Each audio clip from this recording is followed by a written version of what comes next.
அனைவருக்கும் வணக்கம். எல்லோரும் எப்படி இருக்கீங்க? இன்றைக்கி வீடியோவில் நம்ம பார்க்க போகிறது கோம் ஸ்டிச். கோம் ஸ்டிச்னால் ஹேண்ட் எம்ப்ராய்டரியில் சீப்பு தையல்னு பார்த்துருப்போம், இல்லை பட்டன் ஹோல் ஸ்டிச்னு கூட சொல்லலாம். அதை சாதாரண தையல் மிஷினில் எப்படி பண்ணலாங்கிறது தான் இன்றைக்கி வீடியோவில் நம்ம பார்க்க போகிறோம். இது ஒரு சாட்டின் பேஸ் ஸ்டிச்சு. சாட்டின் ஸ்டிச்சே கொஞ்சம் இடைவேளை விட்டு விட்டு நம்ம பண்ண போகிறோம். இப்போ பார்த்தீங்கன்னா ஒரு 6-7 சாட்டின் ஸ்டிச் போட்டு அப்புறம் ரன்னிங் போட்டு அடுத்து சாட்டின் ஸ்டிச் போடுறேன். இது மாதிரி வரும்போது நமக்கு ஒரு கோம் ஸ்டிச் எஃபெக்ட் நமக்கு கிடைக்கும். இந்த மிஷின் வந்து சாதாரண பேசிக் மாடல் தையல் மிஷினு. இதுக்கு வந்து எம்ப்ராய்டரிக்கு எந்த ப்ரீ செட்டிங்கும் கிடையாது. நம்ம தான் ஃப்ரேமை வந்து நகர்த்தி இந்த சாட்டின் ஸ்டிச்சை கொண்டு வரோம். இப்போ இந்த சாதாரண மிஷினை எப்படி எம்ப்ராய்டரிக்கு கன்வெர்ட் பண்ணுறது, அப்புறம் இந்த பேசிக் மாடல் சாட்டின் ஸ்டிச் எப்படி போடுறதுங்கிறது நம்ம சேனலில் ஏற்கனவே நான் வீடியோ போட்டிருக்கேன். அதோட லிங்க் நான் டிஸ்கிரிப்ஷனில் கொடுத்துருக்கேன். அதை பார்க்காதவங்க அதை பார்த்துட்டு வந்தீங்கன்னா இன்னும் ஈஸியாக புரியும். இந்த சாட்டின் ஸ்டிச்சில் சின்ன சின்ன வேரியேஷன்ஸ் கொடுத்து நம்ம 40 வகையான ஸ்டிச்சஸ் நம்ம போடலாம். ஏற்கனவே நம்ம சேனலில் நான் வந்து 18 வகையான ஸ்டிச்சஸ் நான் போட்டிருக்கேன். இனியும் நான் வந்து இன்னும் இருக்கிற ஸ்டிச்சஸ் நான் ஒன்று நான் டுட்டோரியல் போட போகிறேன். பார்க்காதவங்க அதை பார்த்துட்டு வாங்க. அதேமாதிரி இனி வர என்னோடய வீடியோஸை பார்க்கணுன்னு விருப்பப்படுறவங்க என் சேனலை சப்ஸ்கிரைப் பண்ணிவிட்டு பக்கத்தில் இருக்க பெல் பட்டனை கிளிக் பண்ணிக்கோங்க. ஸோ என்னோடய அடுத்தடுத்த வீடியோவில் வந்து நான் அப்லோட் பண்ணோன்னே உங்களுக்கு நோட்டிஃபிகேஷன் வந்துடும். சில பேருக்கு மிஷின் எம்ப்ராய்டரியில் ரொம்ப ஆர்வம் இருக்கும், ஆனால் அவங்கள்ட்ட ஜிக்ஸாக் மிஷின் இருக்காது, இல்லை ஃபேஷன் மேக்கர் இல்லை அப்படின்னு ஒரு வருத்தத்தில் இருப்பாங்க. தேவையே நம்மள்ட்ட இருக்கிற நார்மல் மிஷினே நம்ம எம்ப்ராய்ட் பண்ண முடியும். ஒன்றில் இந்த சாட்டின் ஸ்டிச் மட்டும் நம்ம ப்ராக்டிஸ் பண்ணணும். கண்டிப்பாக இதுக்கு ஒரு 10 நாள் எடுத்துக்கும். நம்ம ஸ்டார்ட் பண்ணி சின்சியராக ஸ்டார்ட் பண்ணி நீங்கள் ட்ரை பண்ணிங்கன்னா ப்ராக்டிஸ் பண்ணிங்கனாலே ஒரு 10 நாளில் இந்த சாட்டின், அதாவது இந்த ஃப்ரேமோட கண்ட்ரோல், எங்கே ஊசி பஞ்ச் ஆகணும், நமக்கு எந்த இடத்துல த்ரெட்டு வேணுங்கிற அந்த கண்ட்ரோல் நம்ம கைக்கு வந்து பழகிடும். அது பழகிட்டிங்கனாலே பல வகையான ஸ்டிச்சஸ் நம்ம இதில் போடலாம். நான் ஏற்கனவே நிறைய வீடியோஸ் போட்டிருக்கேன்.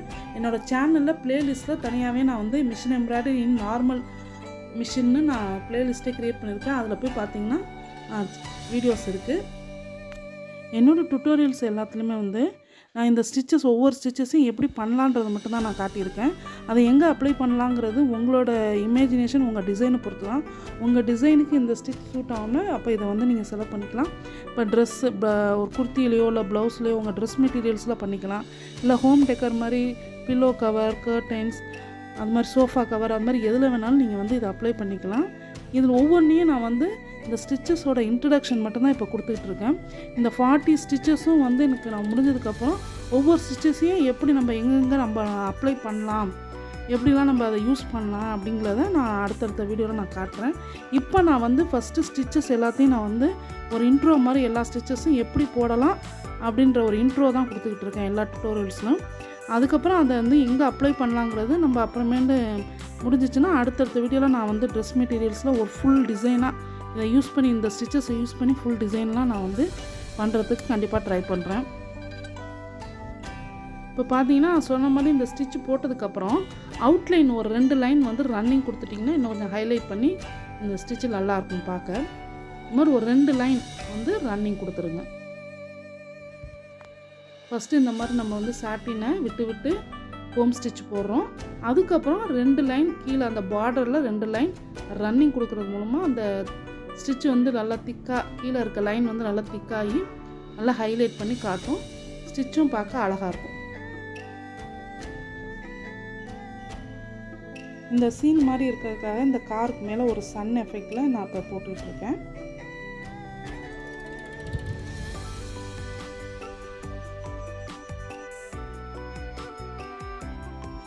இந்த வீடியோ உங்களுக்கு பிடிச்சிருந்துச்சுன்னா மறக்காமல் லைக் பண்ணுங்கள். உங்களோட கருத்துக்களை கமெண்ட் செக்ஷனில் கண்டிப்பாக சொல்லுங்கள். அப்போ தான் நான் வந்து என்னோடய வீடியோவை நான் வந்து என்ன நான் மேம்படுத்திக்கலாங்கிறது எனக்கு தெரியும், என்ன தப்பு பண்ணுறன்றது எனக்கு தெரியும்.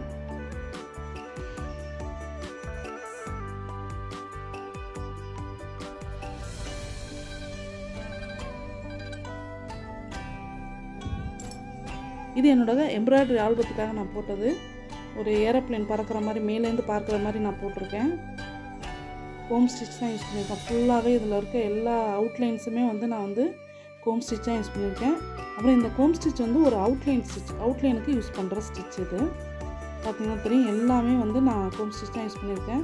இப்போ நான் அந்த கை வச்சுருக்க இடம் பார்த்திங்கன்னா ஒரு ரெயின்போ எஃபெக்டில் இருக்கணுன்றக்காக கலர் கலராக அந்த ரெயின்போ எஃபெக்ட் மாதிரி கொடுத்துருக்கேன். இதுதான் நான் பண்ணது. அடுத்த வீடியோவில் சந்திக்கலாம். என்னோடய வீடியோவை கடைசி வரையும் பார்த்ததுக்கு ரொம்ப நன்றி.